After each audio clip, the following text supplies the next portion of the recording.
Bismillahirrahmanirrahim. Assalamualaikum warahmatullahi taala wabarakatuh. Salam sejahtera dan selamat pagi. Nama saya Amirul Iman bin Hairul Zaman. Nombor metrik D2024 2114768. Baiklah, hari ini saya akan menceritakan sedikit tentang diri saya. Sekarang saya merupakan pelajar Universiti Pendidikan Sultan Idris dalam jurusan Ijazah Sarjana Muda Sains Sukan Sains Kejurulatihan. Saya juga merupakan pelajar diploma di Universiti Pendidikan Sultan Idris dalam jurusan yang sama, iaitu Diploma Sains Sukan dan Kejurulatihan. CGPA saya pada diploma adalah 3.43. Saya juga merupakan bekas atlet pelajar Sekolah Sukan Tunku Mahkota Ismail. Di Sekolah Sukan SPM, saya mendapat 1A, 2B, 3C dan 2D. Kemudian di Sekolah Sukan, saya merupakan seorang atlet gimnastik artistik. Antara pencapaian terbaik saya dalam sukan gimnastik ialah yang pertama, gold medal MSSM 2021, bronze medal Thailand Sports School Games 2018 dan 2019. Kemudian saya juga pernah mewakili SUKMA Perak 2018. Saya juga pernah menjadi jurulatih internship selama 3 bulan di Sekolah Sukan Tunku Mahkota Ismail. Seterusnya, di Universiti Pendidikan Sultan Idris, saya mengambil bahagian dalam sukan taekwondo. Antara pencapaian terbaik saya dalam sukan taekwondo ialah mewakili universiti dalam sukan Karnival Sukan Masum dan sukan ATP. Sekian, terima kasih. Baiklah, sekarang bagaimana cara untuk mengatasi rasa gugup sebelum memulakan pertandingan? Berdasarkan pengalaman saya, normally memang kita akan merasa gugup, gemetar dan nervous sebelum kita memulakan sesuatu pertandingan. Oleh itu, antara cara yang dapat saya kongsikan kepada semua ialah yang pertama, dengan mengawal teknik pernafasan, iaitu dengan menggunakan teknik 4-4-6. Nama teknik tersebut adalah nama yang saya senang, mudah untuk ingat. Tekniknya ialah kita tarik nafas selama 4 saat, kemudian tahan selama 4 saat dan hembus perlahan-lahan selama 6 saat. Teknik ini dapat membantu kita dengan menstabilkan degupan jantung dan membuat kita lebih fokus. Seterusnya ialah dengan teknik imagery. Sebelum memulakan pertandingan, saya selalu memvisualisasikan kejadian-kejadian yang akan berlaku di dalam sebuah pertandingan. Hal ini kerana dengan memvisualisasikan benda tersebut, saya tahu apa yang perlu dibuat. Ini dapat membuat saya lebih fokus dan yakin dalam pertandingan. Akhir sekali ialah dengan kata-kata semangat. Kata-kata semangat yang terhasil daripada diri sendiri. Sebagai contoh, aku boleh menang, aku boleh berjaya, aku boleh lawan pihak lawan. Dengan ini, semakin bersemangatlah kita sebelum memulakan pertandingan. Seterusnya, keluarga merupakan tulang belakang kejayaan saya. First, yang pertama sekali, saya dibesarkan oleh keluarga yang sederhana. Saya mempunyai 3 orang adik-beradik. Bapa saya merupakan seorang pemandu teksi kereta sewa. Ibu saya merupakan seorang suri rumah. Di mana kakak saya sekarang telah pun bekerja sebagai agen insurans dan telah berkahwin dengan suami beliau pun sama merupakan seorang agen insurans. Kakak saya yang seterusnya, yang nombor 2, merupakan seorang pelajar di universiti, manakala saya seorang atlet menjadi opsi. Baiklah, mengapa saya katakan keluarga merupakan tulang belakang kerjaya saya? Kerana yang pertama, mereka sentiasa support dan sokong saya daripada saya kecil sampailah sekarang hinggalah saat ini. Cara ataupun bagaimana mereka sokong saya adalah dengan memberi nasihat, kata-kata semangat dan membantu saya merealisasikan apa impian saya. Sebagai contoh, mereka hantar saya untuk bermain muzik di kelas muzik kerana mereka tahu yang saya minat dengan perkara itu. Seterusnya, mereka membelikan saya barang-barang peralatan sukan yang berharga ratusan ringgit untuk melihat saya bertanding di pertandingan, mengikuti acara sukan tersebut.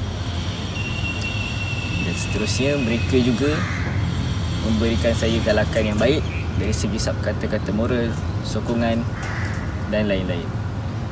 Oleh itu, saya sangat terhutang budi kepada keluarga saya. Saya tahu dengan apa sekalipun saya tak mampu untuk bayar segala budi yang mereka pernah bantu dan berikan kepada saya. Dan akhir sekali, insya-Allah suatu hari nanti saya akan memastikan mereka semua bangga dengan kejayaan saya, insya-Allah. Terima kasih. Assalamualaikum coach. Salam. Saya ada benda nak cakap ni. Kenapa? Coach, untuk pertandingan besok, saya rasa macam kurang yakin lah boleh menang. Kurang yakin? Tu kamu nervous? Nervous tu adalah juga. Oh, faham. Okay, situasi dia sekarang macam ni. Esok kan kamu punya pertandingan. So, saya nak kamu amalkan beberapa teknik lah. Yang mana teknik ni pun saya guna masa zaman saya jadi atlet macam kamu. Firstly, saya nak kamu, macam saya ajar sebelum-sebelum ni, kamu ingat balik macam mana teknik pernafasan. Ingat tak teknik pernafasan yang saya ajar dulu? Tarik nafas 4 second, tahan 4 second, kemudian hembus slow-slow selama berapa second? 4 second, 6 second. Okay, tak apa. Kalau tahu tak, dengan adanya perbuatan tu, apa yang kita boleh tingkatkan apa? Tak tahu lah coach. Okay, dengan aktiviti tu kita dapat menstabilkan denyutan jantung dan kita lebih tenang dan kita akan jadi lebih fokus. Okay, faham? Faham. Okay, next yang saya selalu guna semasa saya menjadi atlet seperti kamu dulu ialah dengan menggunakan konsep imagery. So, dengan visualisasi ni, saya nak kamu bayangkan macam mana situasi kamu dalam pertandingan nanti. Macam mana kamu masuk dalam gelanggang, macam mana kamu mula serve, macam mana kamu jumpa opponent. So, kamu gunakan imagery kamu untuk kamu buat perbuatan sebelum kamu buat perbuatan dalam pertandingan nanti. Sebelum pertandingan kamu buat imagery. Okay. Benda ni boleh bantu kamu untuk lebih yakin. Okay? Dan last sekali, kamu boleh gunakan kata-kata semangat. Sebagai contoh, tak apa, aku boleh menang ni. Tak apa, game ni okey, tak ada masalah. So, benda-benda macam ni dapat tingkatkan lagi keyakinan kamu. Faham? Faham. Baik, all the best. Terima kasih coach. Sama-sama. Assalamualaikum warahmatullahi taala wabarakatuh dan selamat sejahtera. Tajuk pidato saya pada hari ini ialah bersukan membentuk disiplin dan jati diri. Hadirin sekalian, pernahkah kita terfikir mengapa setiap sekolah menekankan penyertaan dalam aktiviti sukan? Jawapannya mudah, iaitu sukan bukan sekadar permainan tapi satu wadah penting dalam bentuk disiplin diri dan jati diri yang kukuh. Pertama, bersukan dapat melatih kita menjadi individu yang berdisiplin. Setiap atlet perlu datang latihan pada tepat waktunya, patuh kepada arahan jurulatih serta menjaga pemakanan dan kesihatan tubuh. Semua ini menuntut disiplin yang tinggi. Sikap ini bukan sahaja berguna di padang, malah menjadi amalan dalam kehidupan seharian sama ada ketika belajar maupun bekerja kelab. Seterusnya, sukan juga membentuk jati diri yang unggul. Apabila kita bersaing secara sihat, kita belajar tentang semangat kesukanan, kejujuran dan menghormati lawan. Memang menang atau kalah bukan ukuran sebenar. Yang penting ialah keberanian mencuba, semangat tidak mudah putus asa dan keinginan untuk memperbaiki diri. Ini nilai-nilai murni yang membentuk jati diri seorang insan yang berkualiti. Hadirin sekalian semua, bersukan juga mampu memupuk semangat, kerjasama dan kepimpinan. Dalam pasukan, setiap ahli memainkan peranan penting untuk mencapai kejayaan bersama. Dari sinilah lahirnya sikap tanggungjawab, tolong-menolong dan hormat-menghormati antara satu sama lain. Kesimpulannya, bersukan bukan sahaja aktiviti riadah, tetapi satu platform membentuk peribadi unggul, berdisiplin dan berjati diri tinggi. Oleh itu, marilah kita semua menjadikan sukan sebagai sebahagian